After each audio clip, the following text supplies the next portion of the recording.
Georges staggered out of the dimly lit doorway.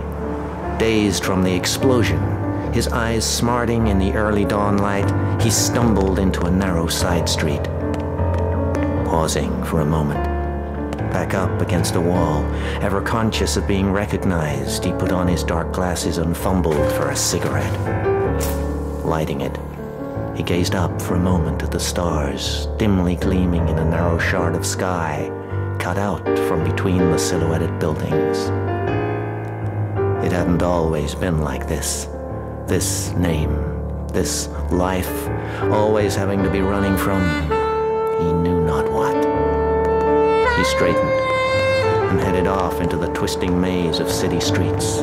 The fire and noise in his head made finding his way difficult, and for a while he wandered unsteadily through the city, eerily deserted at that early hour. "You'd better get going," a voice whispered suddenly behind his left ear.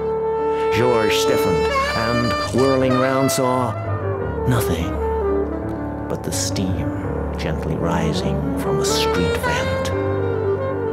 He set off at a sprint, making his way to the river that wound its sinuous route through the city's heart. This time he had guessed right.